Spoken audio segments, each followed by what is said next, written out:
За сайн бацгаана хүүхдүүдээ. Өнөөдрийн математикийн хичээлээр өгүүлбэртэй бодлогыг бодох аргад суралцсанаа. Математикийнхаа дэвтэр бал харандаа шугамаа гаргаарай. За өгүүлбэртэй бодлогыг бодохын тулд дараах 4 алхмаар бүгдээрээ өнөөдрийн хичээлийг бодож сурах нь. За 1-р алхам маань бодлогыг ойлгох. Бодлогод юу мэдэгдэж буй, юу болохыг тогтоох. Зураглал хийх. Алхам 2 маань төлөвлөгөө зохиох. Бодох арга гүйцэтгэх дарааллыг сонгох.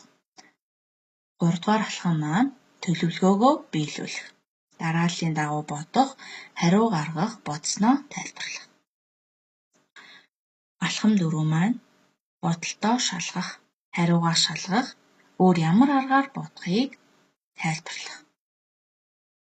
За 1-р бодлого. Аялагчид эхний өдөр 315 км, 2 дахь өдөр эхнийхээс 114 км-ээр илүү, 3 дахь өдөр 2 дахь өдрийнхөөс 205 км-ээр бага замыг аялав. 3 өдөр нийлээд хэдэн километр зам аялсан бэ?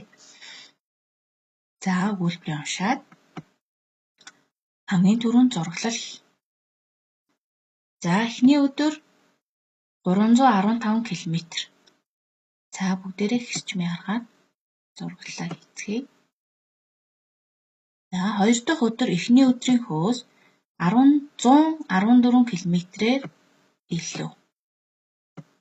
За 3 дахь өдөр 2 дахь өдрийнхөөс 205 км-ээр бага зам аялсан.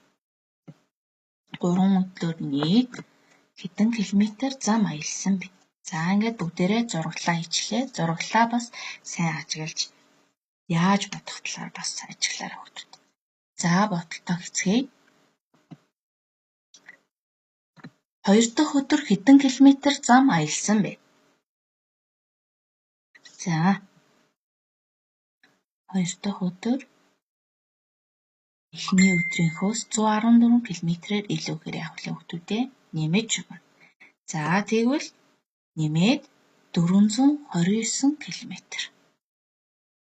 За дараагийн үйлдэл маань 3 дахь өдөр хэдэн километр зам аялсан бэ? 2 дахь өдрийнхөөс 205 км-ээр бага гэсэн. Тийм ээ хүүхдүүдээ асууж байна. За тэгвэл 3 дахь өдөр 224 км зам тулсан байна. За тэгвэл нийт хэдэн километр зам аялсан бэ?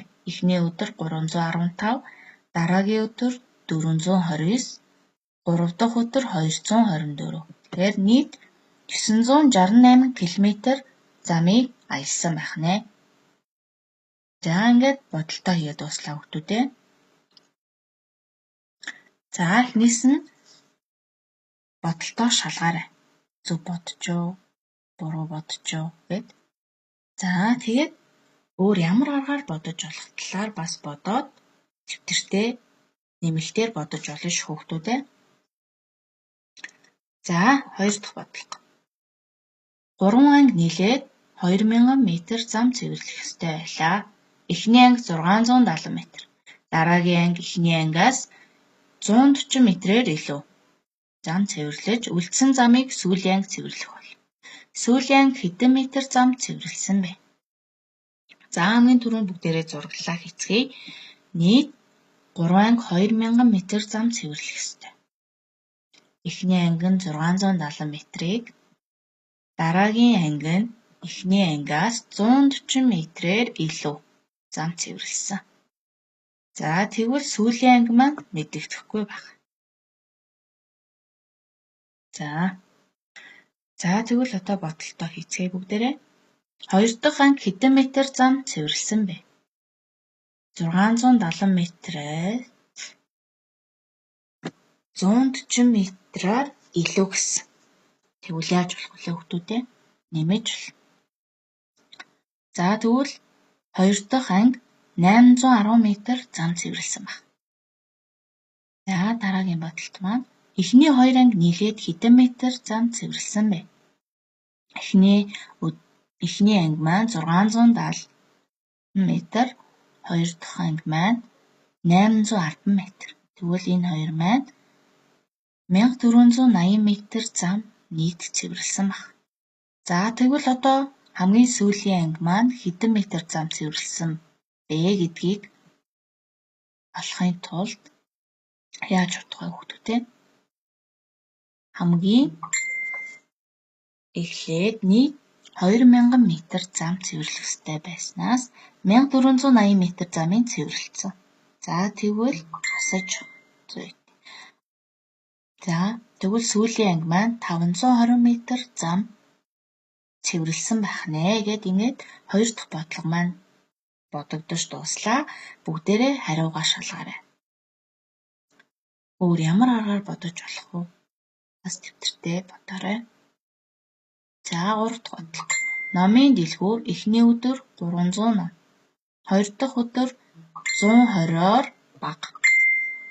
3 дахь өдөр эхний өдрийнхөөс 2 дахин олон ном зарсан бол дэлгүүр 3 өдөрт хэдэн ном зарсан бэ гэдгийг бүгдээрээ бодъё. За хамгийн түрүүнд зураглалаа хийн. Эхний өдөр 300 ном. Хоёр дахь өдөр эхний өдрийнхөөс 120-оор бага.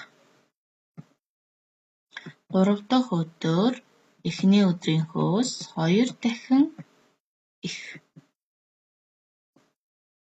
За тэгвэл нийт 3 өдөр хэдэн ном зарсан бэ гэд багшин зураглалаа хийчлээ. За одоо бодолтоо хийцгээе. 2 дахь өдөр хэдэн ном зарсан бэ? Эхний өдрийнхөөс 120-оор бага гэсэн учраас хасаж өгнө тийм ээ.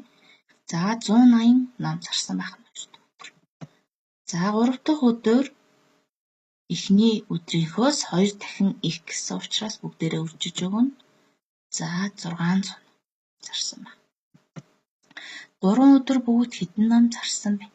Нийт 3 өдрийн зарсан номыг нэмээд нийт 1080 ном зарсан байх нэ гэд ингээд багшин бодолтоо хийгээд туслаа. Хүүхдүүдэд хариугаа шалгаарай. За өөр ямар аргаар бодож болох вэ? Бас тэмдэртэй бодоорой. За ингээд гэрийн даалгаварт бүгдээрээ энэхүү 3 бодлогыг бие даа бодоорой. За хичээлдээ идэвхтэй оролцсон хөөрхөн хүүхдүүдтэй баярлалаа. Баяртай.